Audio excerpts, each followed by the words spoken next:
When a crisis hits, most leaders think the danger is the incident itself. It's not. The real danger is in the vacuum, the silence, the hesitation, the situation where no one knows what to say because they are worried about making it worse. And during that silence, everyone starts filling in the blanks for you. Now, I've seen more companies damaged by slow, confused communication than by the crisis they were actually facing. And I can tell you this with absolute conviction.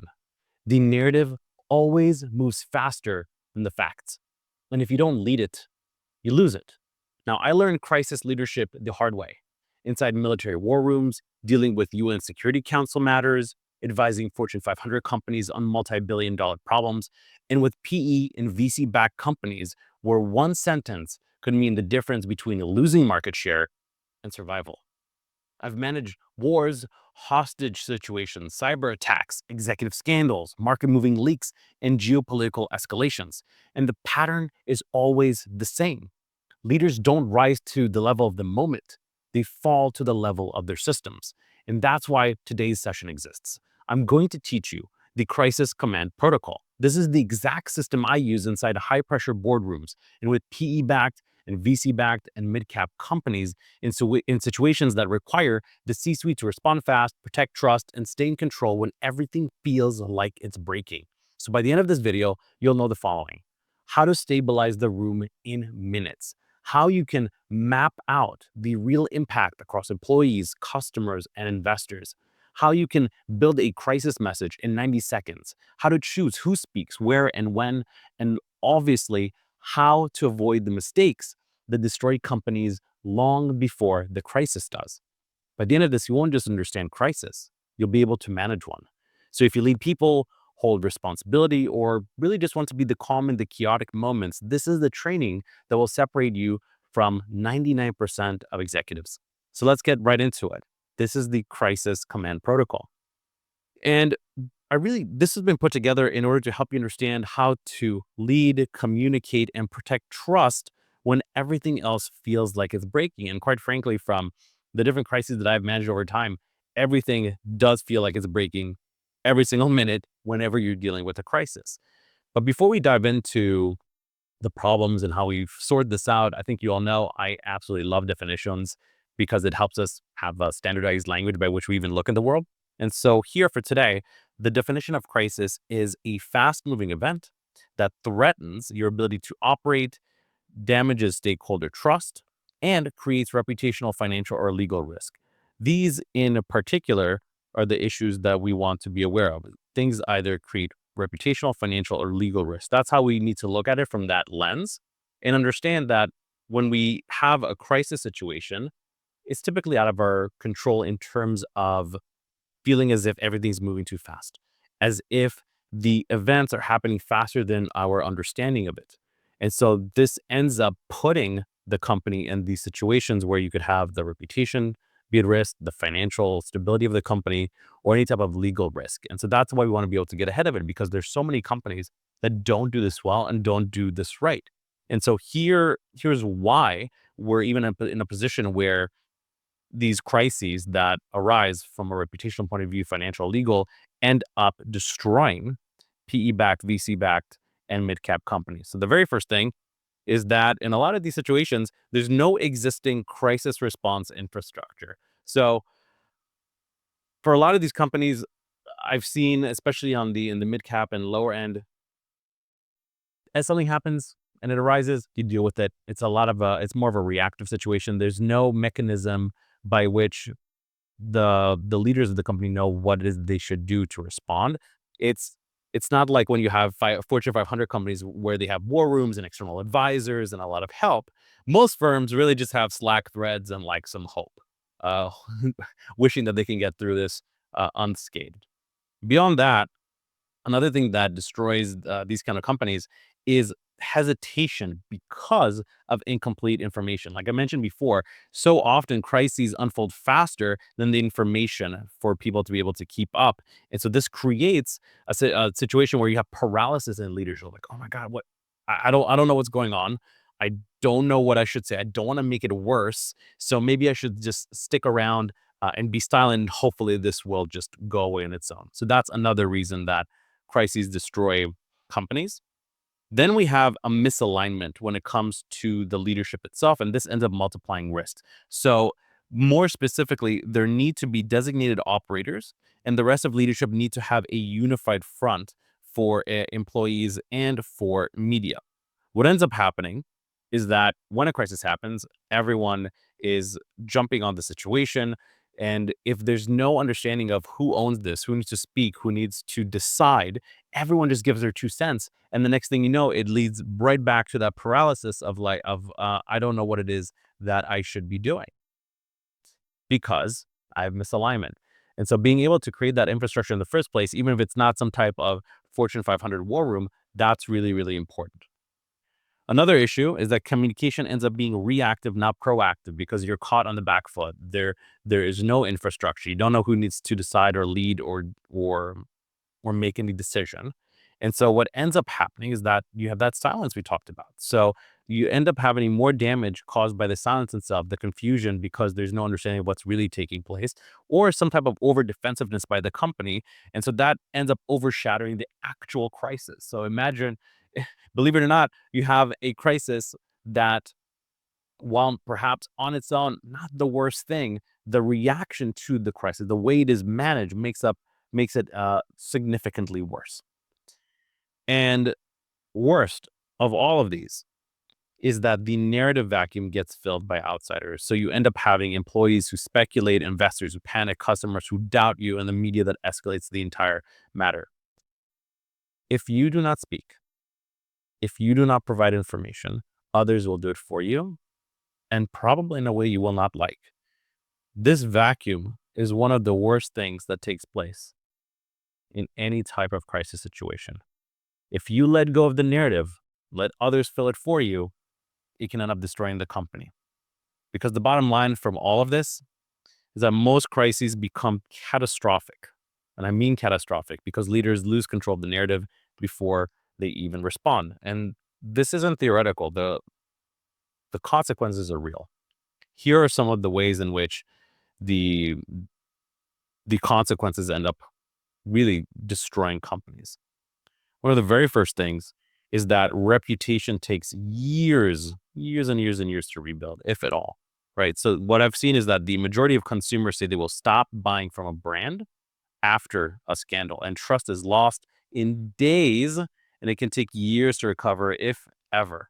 Think about the Chipotle issues. They had norovirus, had E. coli problems. It was one of the worst handled crises in years from, especially during that time, a brand that was so loved by so many consumers. I also personally, whenever it was a Friday and I worked in agency land at the time dealing with Fortune 500 crises, I would always gather my colleagues and friends on Friday for Treat Yourself Friday, and we'd go down to Chipotle and eat together. But this ruined it. And so for months and months, it first of all changed the way we looked at the company, the response. We were worried about whether we would get sick by eating the food and continue to visit them. And so the brand took a massive, massive hit financially, reputationally, also legally. And so this is what happens. One small thing, if not handled well, could be damaging for years to come. Then, beyond that, the financial damage is something that compounds incredibly quickly. So companies initially end up underestimating the cost by about 5 to 10% from what I've seen. And so what ends up looking like a very, manageable $2 million problem can become $20 million because of legal fees and settlements and lost business during that time. Top talent, when it comes to employees that you have, they exit and they flee. They head to the doors whenever there's a situation in which leadership falter, and I mean completely fall on their face.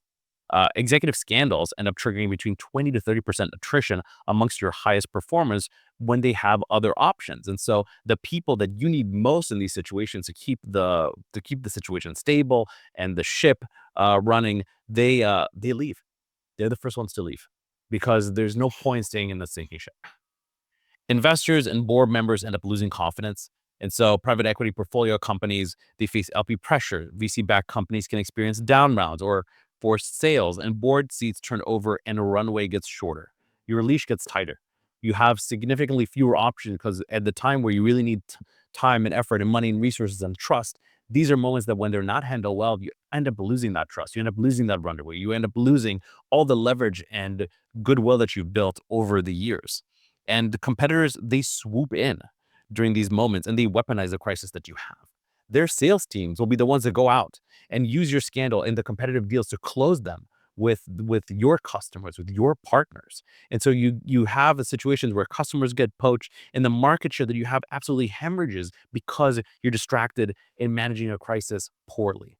And then lastly, the crisis can end up becoming your entire identity. And so you can end up Googling, whatever company name, and that situation is what ends up dominating the search results for years. And so what ends up happening is that whenever people look up your company, whether it's new hires or due diligence, M&A valuations get crushed. People do not want to associate themselves with the company. A great example is the whole astronomer issue during the Coldplay concert where the two executives hid because they should not have had that relationship on camera. And the entire response by them is what ended up defining Astronomer as a company. So this is what happens from an anatomy point of view when you have a crisis that's not managed very well. The first thing that happens is shock. So a situation takes place. Nobody really knows what's happening. And so you're in a state of shock. Then, because of that, you have silence because nobody wants to be the first one to speak. Again, like, I don't want to make it worse. I don't know what to say. I'd rather just hope, close my eyes, put my hands together, and hope that this goes away. When that happens, you end up seeing speculation everywhere because the narrative ends up forming without you. If you're not going to fill the silence, somebody else will. So speculation takes hold. Then once you realize, oh man, this narrative that's taking place, I really don't like it. This is really awful for me and my company. Teams end up scrambling. And so now you're rushing to put things together. You have a misaligned team that don't know what it is that should be happening. And so you're throwing everything at the wall and teams rush to respond and they don't respond really well. And when that happens, because there's a poor response, it's not handled well, it's not managed well, everything is falling apart, things end up splintering. And you have conflicting messages that break trust, the one thing that's the most valuable currency that you have. This is how, when an issue happens, everything starts to spiral.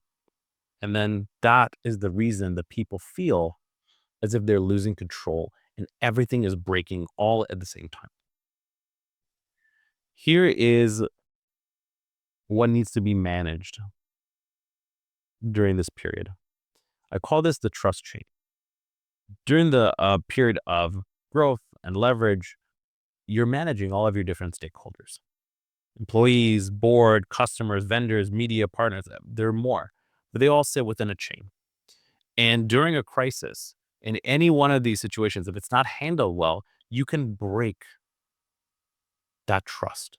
And that chain breaks. It can break in more than one area. Here is just an example of where you could have an employee issue arise. So it could be an executive scandal where with an inappropriate relationship. And so employees are some of the ones that end up getting harmed. And so you break that trust there. And then the same thing can happen with the board, investors, customers, and so on. And so it's so important to manage. And it is a difficult thing to do. It is a lot to constantly build relationship, build trust, build the leverage you need to grow the company in the way that you require so that you put the firm in a place where it has good reputation, it's got good finances, and ultimately dominate the market. And allowing the company to fall into a situation where you're spiraling because you're not managing a crisis well, this is where these fractures can happen. And it's a real problem because, again, when a crisis hits, trust is your most valuable currency, but it ends up being the first thing to fracture. And if we lose trust with any of these stakeholders, it can create an incredibly problematic compounding effect on the company from a reputational, financial, legal point of view. And you saw those consequences that I just went over.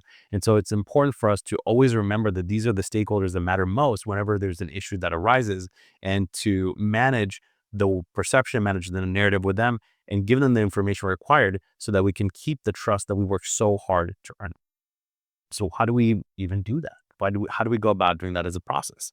And the approach for it needs to be what I'm calling the crisis management triad. And there's three parts to it. The first is creating what's called response architecture. And that's just a fancy way of saying what needs to get done.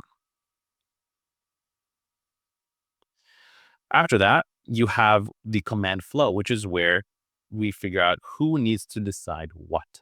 The last part is the message playbook, which is what gets said. So let's dive a little bit deeper into each one of these. So first, as it relates to the to the response architecture, which is what gets said, what gets done, we need to first of all have pre-created crisis playbooks. So now this is a situation where you go in and say, okay, this is where I operate in. These are all the different stakeholders that I have. This is my supply chain. What are the top 10 scenarios with message templates for each that could take place? So if I'm a mid-cap company, I might have the employee scandal. I might have a supply chain issue where things don't get to my customers. I might have a cybersecurity breach. There are dozens and dozens of potential scenarios, but some are more likely than others. And it's up to you to figure out how do I rank those accordingly so I can figure out what are the most likely ones so then I can now start templatizing how I'd respond to them.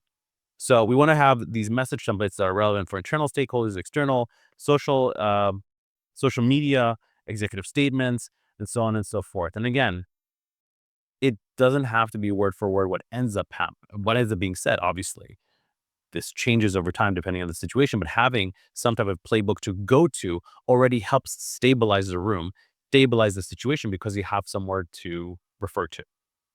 Then we want to have drafts for all of these most likely scenarios. So think about what we just talked about: data breaches, product issues, executive scandals, outages. Have those separated out within of your playbook. And as importantly, you want to have roles and responsibilities matrix. So who needs to say what, who approves, who informs. This is what ends up putting all your architecture in place so you have that reference point of view. And if there's one thing I learned from the military, is that if you do not prepare in peace, you will panic in chaos. And so this is the way that we stop the panic and begin taking control. Then we have our command flow, which is how we go about figuring out who decides what. And so the first thing we need to do is create a working group. So this is what I call a SWAT team of 5 to 7 people. And most importantly, absolutely not a committee. 5 to 7 people. CEO, COO, chief legal officer. You might have your external advisors on the communication front as well. The smaller the group, the better. Because the more people you have in this room, there's the more noise you have, the fewer and smarter decisions get made. And so you need to have a core group of people that whenever a crisis happens, these are the people in charge. These are the people that you know then are going to decide what happens. And they have uh, powers that extend beyond their day-to-day roles and accountability. For example, you have pre-delegated decision rights. So in the state of emergency, people in this group should be able to make decisions. They can commit budget, they can deploy resources and speak on behalf of the company, which they might not typically be able to do so. You need to also figure out what is the severity threshold for this group. So if we're going to meet, what level of crisis or issue needs to occur for us to meet? And then once that happens, when we say, okay, this is not a small issue, this actually levels up to the level of a serious issue or a crisis. Okay, well, now we meet. And that means that everyone drops everything. That's the level of commit you have. Whatever you're doing, it does not matter. It's pushed to the side. This takes precedent over everything. And lastly, it's the meeting cadence. So how often do we need to meet? When you have this in place, when you have this command flow, you can be in a situation where your decision making is so much stronger and you can ultimately manage this crisis a lot better. And to be able to manage a crisis well, crisis leadership has to be decisive. And so fewer people, we know when to meet, we know what kind of state of emergency extra rights we have during these moments of crisis, and we understand that we have to drop everything because everything is just decisive. Then lastly, the last portion of this is the message playbook. So what is it that actually gets said during a crisis? There are 3 core points that need to be said. And again, it's a rule of thumb. It's not a golden rule, but this is how I typically look at things. We first want to acknowledge reality, we want to show control, and we want to signal our values. So examples of what can be said whenever you communicate is, we know what happened, here's what we're doing, and here's what matter most. This helps people understand the 3 most important parts in an objective way, and that communicates it clearly and starts to allow you to take control of the narrative. Then we want to take all of these messages that we create and make them audience specific. depending on the situation and also depending on the stakeholders. So back to that chain of trust. Who sits there? Is it employees and partners? We need to make sure that we are communicating to all of them as necessary and as it makes sense. And we want to be able to create the communication, those key messages, and have those be provided in multiple different formats so that we can communicate appropriately in the appropriate channels to those stakeholders. So that might mean Slack, email, it could be press statements, it could be call scripts, it could be Q&A. Everything needs to be done in a logical format with what we say and in the channel that we use. And I cannot stress this part enough. This is what helps create clarity. This is what helps eliminate confusion because the public will forgive mistakes. I've seen it over and over again, but they will not forgive any type of confusion or evasion. Anytime the public or a stakeholder feels that they're being misled, they will not forget. In fact, they will go out of their way to remember it, and it will damage your reputation, which damages your finances, and you will not be able to grow the company the way that you want. You'll end up having significantly higher costs that you will pay for this, not just now, but for years and years to come. So that's a triad. Now I want to go into the overall protocol of how we manage the entire issue. So this is what I call the crisis command protocol. And here there are 6 steps that we're going to go one by one to allow you to take control of the situation and manage a crisis. First step, we need to be able to stabilize the room. So the most important thing in any type of situation that's starting to occur, we might be in a state of shock, but we need to jump out of it immediately. And we need to establish what the truth is, and we need to do it fast because that's the only way we can control and own that narrative. And it's important to understand that teams fail when goals and decisions are unclear. So we need to absolutely get rid of that, figure out what is reality. And the way we can do it is first filling out a rapid data sheet. So we need to understand, what do we know? What do we not know? What do we assume happened? What do we fear happened? From there, we want to categorize the type of risk that we're dealing with. Is it operational? Is it legal? Is it reputational? Or is it safety? And from there, have our owner decision map, meaning who needs to make the call and a decision of what takes place. That goes back to the command flow we discussed. From there, we want to figure out how to map the impact. So does this affect employees, customers, partners, media, investors, or the board? It might not be all at once. It might just be 1 or 2 of these stakeholders. It might be 3 or 4. But the point is, we need to figure out who does this affect, and so that we can ultimately communicate with them. And part of what we need to ask ourselves is, in the situation that's happening, what do they fear? What do they need from us? What will they misunderstand first if we do not clarify? And ultimately, what is the outcome that we want them to feel once we communicate with them? Is it relief? Is it confidence in what we're doing and in us? Is it a feeling of stability? Is it transparency? And so on and so forth. Figuring out what happened, what we fear happened, and then dealing with an understanding of which stakeholders are actually affected and what we want them to understand and feel. That's going to give us so much control. And again, I just want to be clear with this whole process. This is not like the 100% goal rule. Do this every single time. Like, there has to be an understanding that each situation is different. This is how I approach things at the very base fundamental level. Like, this can go significantly more complex and significantly more complicated in terms of the different ways you would put together a playbook or put together what's called a hub and spoke approach for crisis management, so on and so forth. This is at its most fundamental level. You follow these steps, you can manage most crises, but always understanding there's wrinkles to them. But this is how we start to get control. Then we have separately build the crisis message architecture. So first of all, we have our 1 to 2 sentence stabilizers, which is, here's what happened, here's what we're doing first. So you're showing that you understand what's taking place when people have shock and they don't know what's happening. And you're letting people know how you're taking control of both of the narrative and the situation. Then there's the reassurance layer. So you're letting people know what's under control, what's being investigated, and what is not going to change. So for example, if there's a data breach, we had a breach, we have full control. The external attackers no longer have access.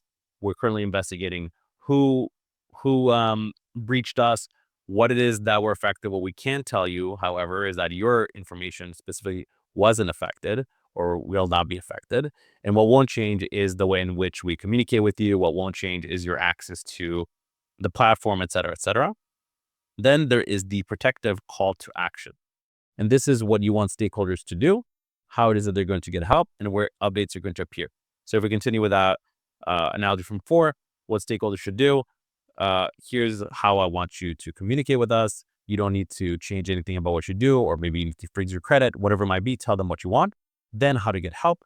Here is a hotline you can reach out to. Here is a company that can help you freeze your credit. And then lastly, where updates will appear. We're going to continue sending you physical letters. We're going to continue emailing you. We're going to continue calling you to let you know how this progresses when it comes to the investigation portion. That lets you control the narrative, lets people know that you're in control of the situation as well. And this is what lets you manage the entire problem. Then we want to be able to follow the response matrix. So again, not a golden rule. It is a rule of thumb of how I think about these issues and who needs to speak when there are certain problems. But again, this is situational based focused. I would absolutely consult with the crisis advisor and communication advisor you have about who is the best person who is placed to communicate here. Because while this is a good rule of thumb, perhaps the COO lacks the proper communication skills or the training to be able to communicate publicly or internally. And so again, take each situation for what it is, get really good counsel and advice about how and who should speak, and that will help you get through the issue.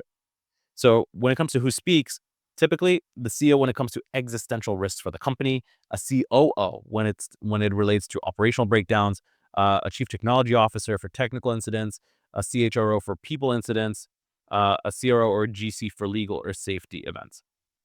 And so where should they speak? Slack channels, all hands, customer emails, press statements, social media, investor calls, all depending on the situation, all depending on which stakeholders are effective. And then what? What does that cadence look like? So first of all, immediate. To the extent that you can and you understand the facts, here's what we know, here's what we're doing, here's what we're doing to get control. That's really important. Then within 4 hours, what are the updates? Here's what happened since we let you know about the incident that took place. And then 24 hours, here's what happened over the course of the day. Here's what we're going to be doing tomorrow. Just continuously letting people know what's taking place and then continue with that cadence.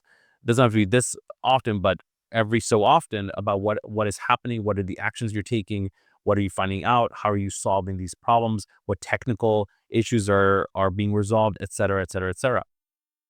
When you do not communicate, people fill that gap in for you. And that's something I've seen in the military, especially when I was there as a spokesperson. We wanted to get as much information out there as possible because then it also forces people to react to that information. So, for example, there was, let's say, a terror tunnel that blew up. And we first of all let people know, hey, this terror tunnel blew up. That's why there's an explosion. Just know about it. This is a tunnel that terrorists use to attack civilians. Then we have done so because we have seen terrorists escape from that tunnel. We have the situation under control, but we're figuring out more facts about what the tunnel is used for, if there's any other information we can provide. And then we follow that up 4 hours later, 24 hours later until it's resolved. Because once you put information out there, even if you're showing that you have control of the situation, the narrative, people still react to it. It's like, oh, well, why did they attack this tunnel? And what is it? Why did they do it now? And who else was damaged? And so on and so forth. And so by continuing to provide information, you continue to control the narrative and people end up reacting to what it is that you are saying. And so this is the way by which we go about controlling the entire matter, because we continue to provide the appropriate level of transparency about the incident that's taking place. And it shows that the company knows what's going on, not letting others speculate and fill in the void. Oh, is this attack on the tunnel potential incursion into a war zone? Does this mean that this will escalate into a much bigger conflict? These are the speculative stories and narratives that get thrown into situation if you don't control it. So the more you can communicate, the more you can provide the actual accurate information that doesn't let things spiral out of control. Then we want to continually assess and respond accordingly. So as you speak, as we put messages out there, as we see what's going on, we see how people react. So first of all, one of the big questions is what has changed? So are there any new facts on the ground? What are stakeholder reactions? What is the media narrative doing and how is it evolving? These are things that need to be understood and documented. Then we need to ask ourselves, what's working? Are the messages landing well? Are stakeholders stabilizing? Are technical solutions to the problems progressing? Then on the flip side, it's an understanding of what's not working. What are the gaps in the response? What are some unaddressed concerns that are out there in the public eye or with employees or with the board or whomever else? What's still unresolved? And what are some assumptions we made about what happened or what we can do that have failed? So if we can track what's changing, both positively and negatively, then we can finally loop back and fix our response. We can improve it. We can address the unmet issues. We can respond to problems that are not going well. We can hammer harder on the messages that are hitting home and that are making a difference. And so as we do that, we can create this loop of put something out there, assess how it works, respond, and so on and so forth. And then, as appropriate, continuously track if it's a very public issue. Is this crisis escalating or is it de escalating? And that's really important. If it's de escalating, we can start to reduce the volume that we are communicating. If it's escalating, we need to continuously manage it and stay on top of it. It also allows us to decide whether the executives that had to drop everything and focus on this can start to go back slowly to daily work, or whether it still requires people to stay on top of this. Because by not managing a crisis well, the entire company can potentially collapse. And so, this understanding of is this situation escalating or not is one of the most crucial ones. And then, lastly, once we feel that things have de escalated and perhaps things are behind us, we need to create an after action report, which is where we ask and capture the primary debrief questions. And they are: what actually happened? What patterns made us vulnerable? What should never happen again? And what system, process, or message changes prevent this from ever happening again? The last thing we want to do is just breathe a big sigh of relief and expect this to never happen again. The way in which we can prevent issues from happening again is from learning from them. Asking these questions, creating a hard report, then taking the learnings and putting them back into the playbook that we created in the first place. That is what's going to strengthen not just prevention, but if another crisis happens, how you react to it. When you put all of these steps together, this is how you have the crisis command protocol that lets you deal with the crisis, lets you take control of what's happening, lets you protect the reputation, the financial risk, and everything to do with your company so you can go back to communicating well with your stakeholders, aligning teams, earning trust, and getting the market resonance that you need to scale the company to where you want it to go. So I hope you found value in this today. This is the last part of the 6-part mini series. When you have all of these 6 frameworks together, that's what's going to allow you to ultimately align your teams and create the impact that you so want into the world in a way that really does it in the leadership manner that is most authentic to you. So I hope you find value in this. If you want to be able to take control, if you want to be able to ensure that any time that you have a potential crisis, you have a strong hand, you have the triad in place where you have the response architecture of what needs to get done. You have the command flow of who needs to decide what. You have the message playbook of what to say so that you're prepared for a crisis and you can put yourself in a position to, as quickly as possible, wrap it up to get back to business. Feel free to reach out to me and I can tell you how you can go about doing that. You can DM me on Instagram 313, or you can reach out to me on LinkedIn. And until next time, keep leading with clarity.